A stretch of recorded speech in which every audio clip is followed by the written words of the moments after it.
They haven't played together a lot this season. They really figure it out in the playoffs and get on a roll and get meshing and get hot at the right time in the playoffs. Look out.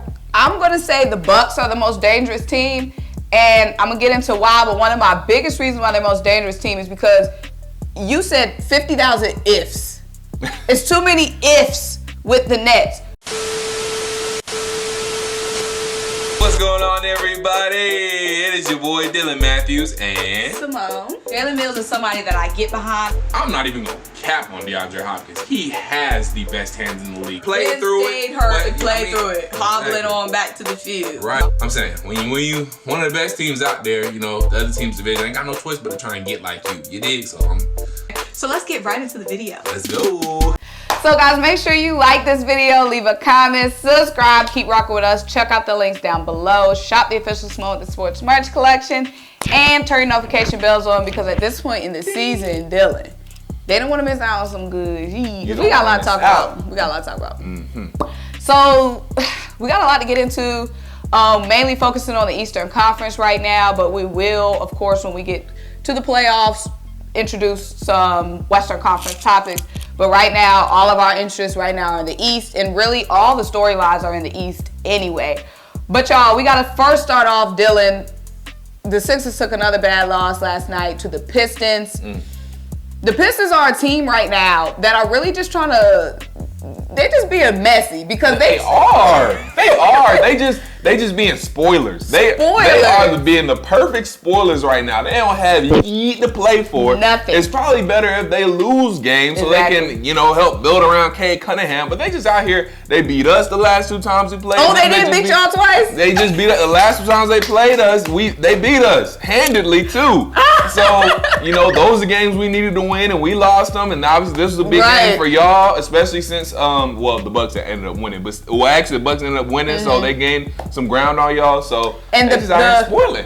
The Pistons, I didn't know they beat y'all twice. They have, yes. They beat y'all twice. They beat us for no reason. They beat y'all for no reason. And the Nets beat them, but the Nets went down to the wire with the Pistons. Pistons are just a little scrappy team out here, especially in that second half of the season, man, because I think they only won like, what, 28 games? Something like that, because I think we played them in like the first half of the season, you know, we won, it was cool, blah, blah, blah, but now these last two games, we done lost to them. It's like, shit. Right. This is how you're doing, spoiling our season, man. Y'all got nothing to play for. Nothing to play for. But a team that has something to play for, obviously, the Sixers. Sixers, another bad loss. Dylan, me and my subscribers, we talked about it in the comments. I done said, my thing with, you know, I don't want to keep making a video beating a dead horse because it's the same issues every time. Right. Doc's terrible rotation, keeping the bench out too long, our terrible bench. Our bench had 8 points against the Pistons. The Pistons bench had 39 points. We had 8 points off the bench. This is my last little final rant. We're going to get into it, the rest of our topics. We know our bench is trash. James Harden, you don't know what James Harden you're going to get any. The thing about every night, we know what Joel is going to do. Right. James Harden is supposed to be a compliment to Joel. He's supposed to be the guard, the backcourt equal of Joel. James Harden is at the point of his career, the caliber, the name brand, to where we're supposed to know what we're going to get every night from James Harden. For sure. We're not supposed to know what we're going to get from Shake Milton. We're not supposed to know what we're going to get from Niang. They're not getting paid like that. Right. James is supposed to come out and ball every game. Of course, you're going to have an off game here and there. Joel doesn't drop 40 every night. But every night, Joel has a good game. There's never a game where Joel is the reason why we lost. Joel didn't do enough. Right. James, I'm ready for James to be off this team next season, Dylan. Ooh. I am. It's a reason why, and we talked about it, a lot of my subscribers agree with me. It's a reason why James hasn't won anything. It's the reason why he has it. You came up in this. And Doc Rivers got to go as well. Yeah, no, that's not a hot take. That really needs to No, happen. James Harden's a hot take either. That's spicy though. That's not. He's getting paid. He wants too much to not know what we're going to get. That's true. From you every night. Every night you know what you're going to get from Joel. Every night you know what you're going to get from the Joker. You know what you're going to get from Jason Tatum. You know what you're going to get from Giannis. Most of the time, you know what you're going to get from Trae Young. Facts. Of course, 1 out of every 10 games, you might have an off night. 1 out of every 15 or 20. Right. But we have to wonder, is James going to have a good night? Yeah. $50 million isn't wondering if you're going to have a good night. This offseason, James got to go. Tobias' contract has to go. It's not even just Tobias. It's just his contract. Right. And Doc Rivers has to go. We need a new coach. Maybe get somebody like Bradley Beal in here and use some money to get a wing player, 3-and-D, and fix our bench. I have a question for you. Has Doc figured out when like the games are happening, is at least Joel or James on the floor at all times? No. That's a problem. When we blew that lead to the Bucks, Joel, we had a 12-point lead. First of all, that's not even enough of a lead to be taking a breather. A 12-point lead is like a 5-point lead now. Exactly. If Giannis is on the floor, your best player needs to be on the floor, no matter what team that is. Facts. Joel, if you're playing the Nuggets, the Joker got to be out there. Giannis and Joel should have been on the same rotation. Exactly. Soon as Doc see Giannis come in, Joel, all right, get in there. Soon as he go to the bench, all right, Joel, you can go to the bench. It's 2022. Paul Millsap. Come on now, against Giannis. Maybe back in like 2010, that would have been a fair matchup. But now, Giannis eating him up all day. And whenever Joel isn't out there, James needs to be out there. I mean, you just got to get your rotation like that. One of them needs to be on the court at all times, so you always have that go-to, can get a bucket whenever you need guy. You got two players, you got two caliber of those players for a reason. You got to use them. No, we only got one, and then one sometimes. We got one and one every other night.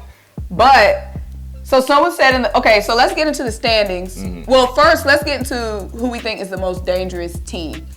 Bucks or Nets, because the Bucks just played the Nets last night, you guys.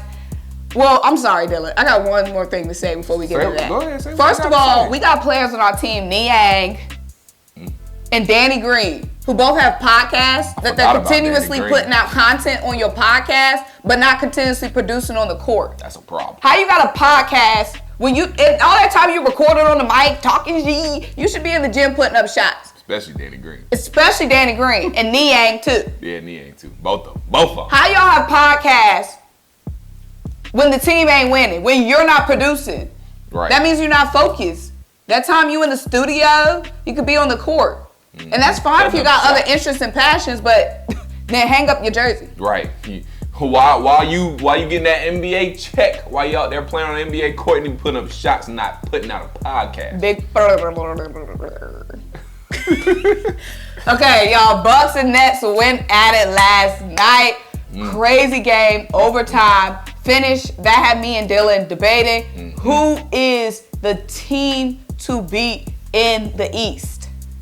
For me, it's the Nets. I know, that might not, you might not agree with that, but for me, it's the Nets because we know what we're gonna get out of the Bucks. Like, we know that they're a solid team. We know they're gonna bring it every night. We know they're a well-coached team. And, I just feel like we know we're gonna get. The Bucks are a very consistent team. The Nets, however, are very inconsistent. And to me, if you put a team like the Brooklyn Nets in the playoffs with now a full-time KYRIE, obviously a motivated KD, don't know what's going on with Ben Simmons, and that's part of the reason if they get Ben Simmons in there and that ends up working. I know it's an eye roller, but still, that's a team that hasn't reached its full potential yet. The Bucks are defending NBA champions. They're a consistent team. They're at their ceiling. We know what the Bucks are. We don't exactly know what the Nets are. To me, that makes them scary because they still have another gear that they can take it to. I'm not sure the Bucks have that another gear that they can take it to. Now, the Bucks are already at a high level, so they don't necessarily need to take it to another gear to win a championship, but the Nets can take it to another gear. They have reinforcements that aren't even playing yet in Ben Simmons. Will they be playing, though? I don't know. But I still think they're the most dangerous team because, one, we haven't seen Ben Simmons on that team yet, and two, KD is just, if he gets healthy and he gets on a run in the playoffs along with KYRIE, and those two really work it out and figure out how to play together because they haven't played together a lot this season. They really figure it out in the playoffs and get on a roll and get meshing and get hot at the right time in the playoffs. Look out. I'm going to say the Bucks are the most dangerous team, and I'm going to get into why, but one of my biggest reasons why they're the most dangerous team is because you said 50,000 ifs. It's too many ifs with the Nets. We know Kevin Durant and KYRIE are dangerous, but Kevin Durant has been consistent. KYRIE has been inconsistent in his return, even his full-time return. In the game against the Hornets, he struggled recently. That was his debut at Barclays, whatever it's called.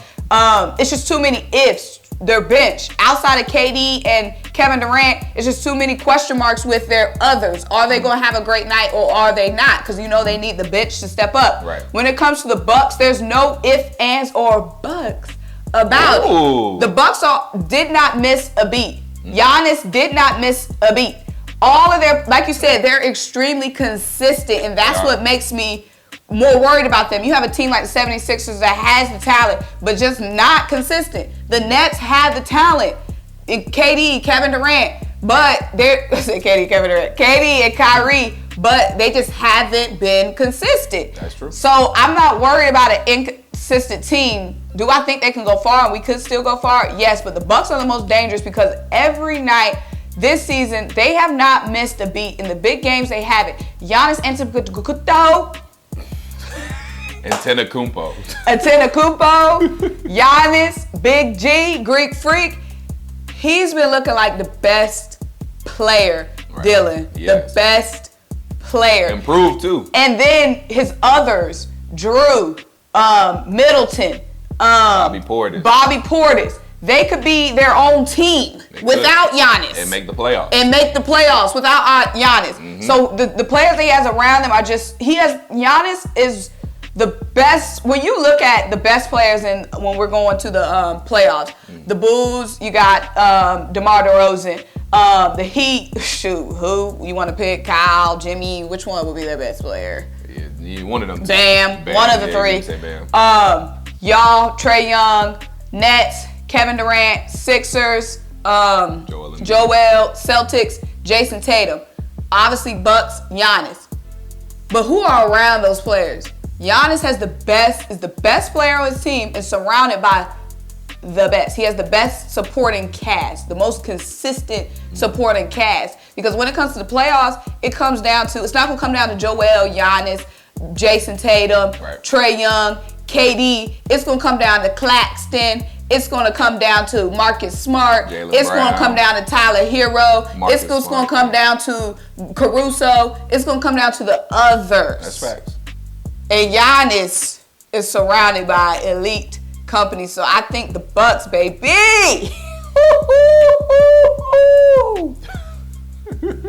They hot right now. They hot. And it's a consistent hot. It's not just like a random hot run. Yeah. Like, it's legit.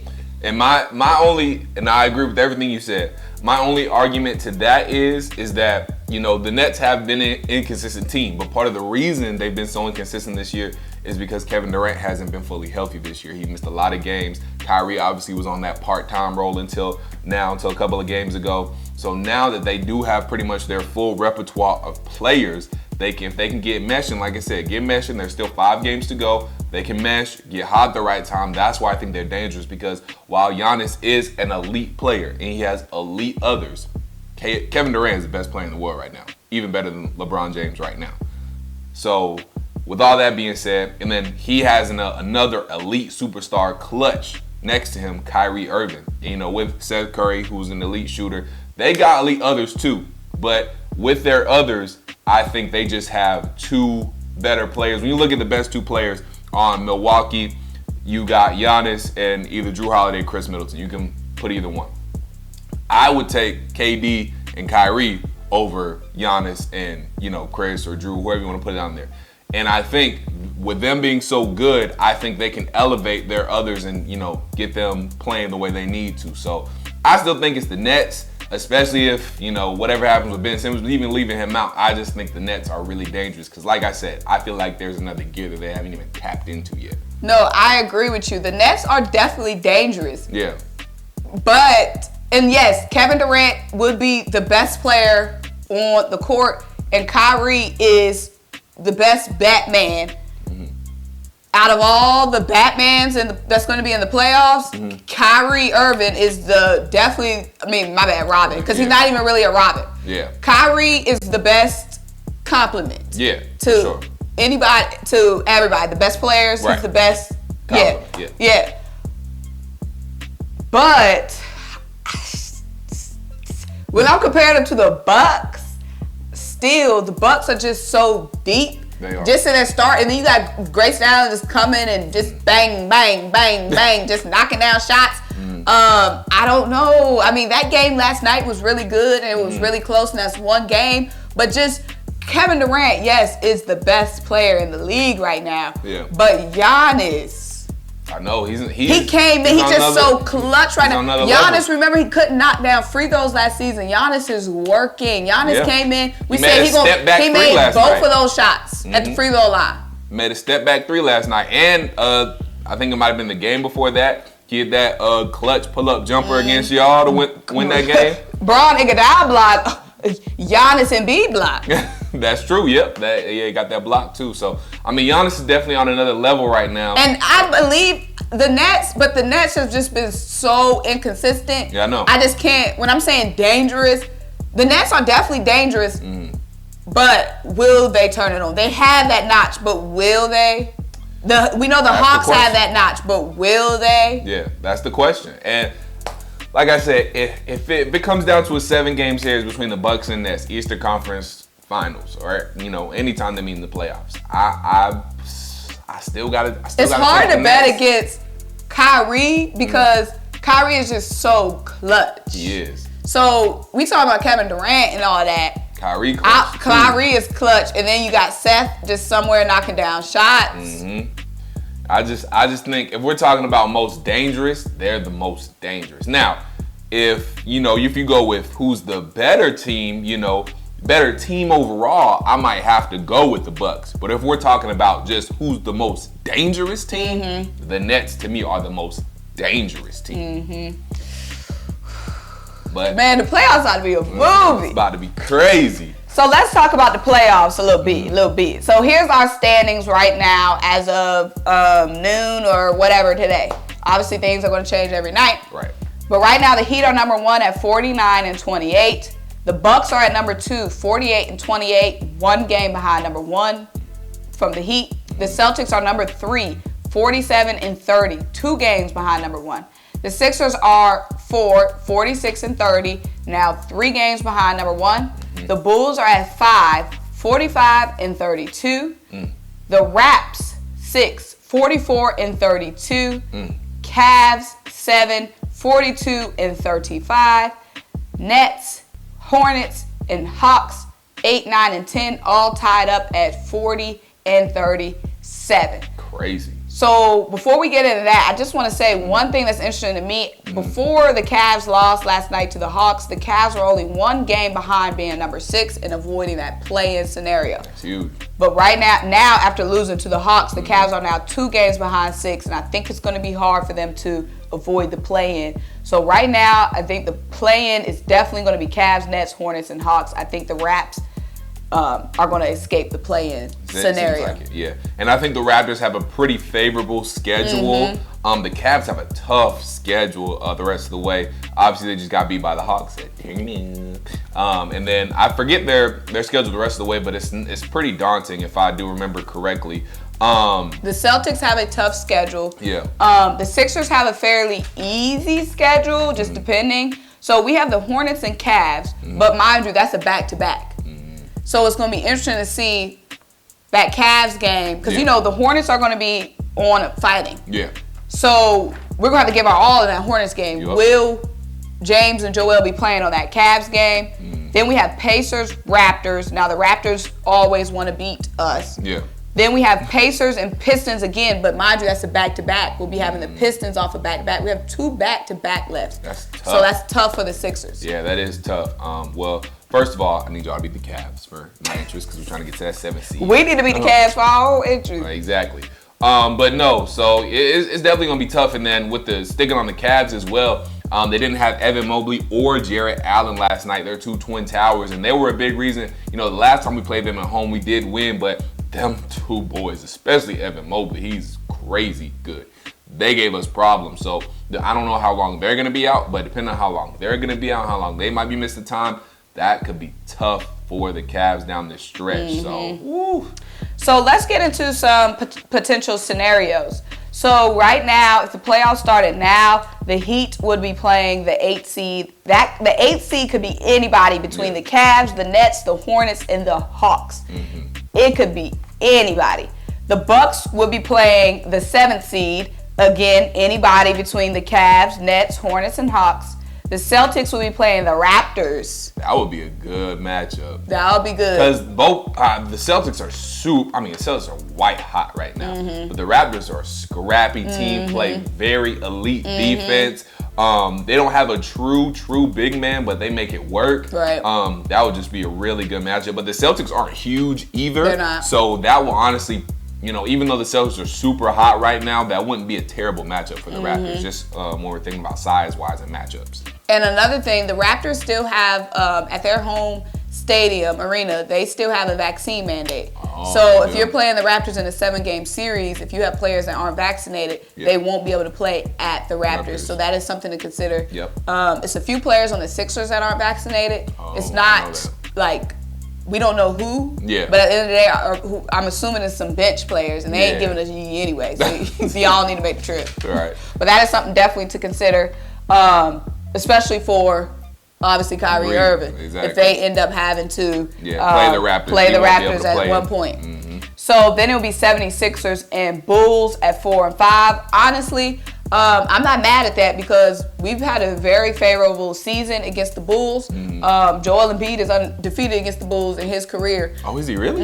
He's 11-0 against the Bulls. Wow. So, honestly, 4 ain't bad right now. Right. They playing against the Bulls. That Bulls matchup ain't a bad one. Ain't a bad one. Now, DeMar DeRozan did have 40. We still escaped with the win, but DeMar DeRozan did have 41 games. The next game, we limited him to like 27. So I think we figured it out. Of course, double teams, triple teams, whatever. Right. Doc actually did a good job coaching that one. Look at you giving Doc credit. So, Dylan, after the 4 or 5, who would we play? 4 or 5 plays the winner of what? The 1 and 8 matchup. So y'all play the winner of Heat, whoever. Heat, whoever's the 8. So y'all probably match up with the Heat. Unless they play, depends. They play the Nets, you never know. And the Heat is so and we beat the Heat this season. Anybody could beat. We haven't beat the Heat, but we split with the Heat. But the Heat, I'm not worried about them. They just been so inconsistent. Yeah. I don't believe them as a long-term threat. In the playoffs. They're a deep team too, but like you said, they're just and they beefing with each other. They don't got chemistry. They fighting and tripping with the coach. Udonis Haslem's ready to square up with Jimmy because Jimmy was ready to square up with Spoelstra had to get held back. Right. So I don't know what they got going on right now.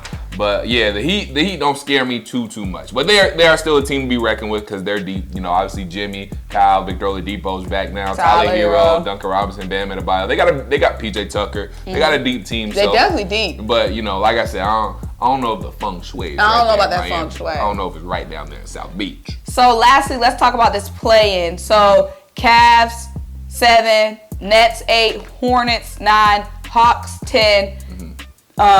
Could flip-flop. Because there's a 3-way tie for 8th right now.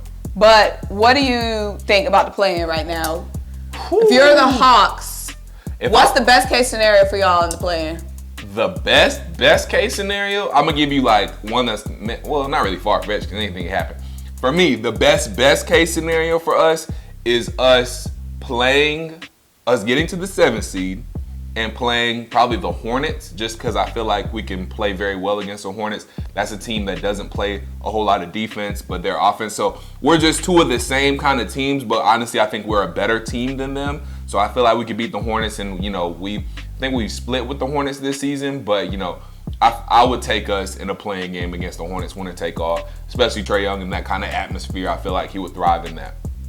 The other best case scenario is us obviously being the 7th seed and playing the Cavs, just because I feel like, especially if they're not going to have Jarrett Allen, Evan Mobley again, I don't know the extent of their injuries, they would probably play if I had to guess, because I haven't heard anything about it being long-term with either Jarrett Allen or Evan Mobley. I would like that in a 7-8 matchup. The worst case scenario is just playing the Nets in any capacity. Right. I just don't want to play the Nets.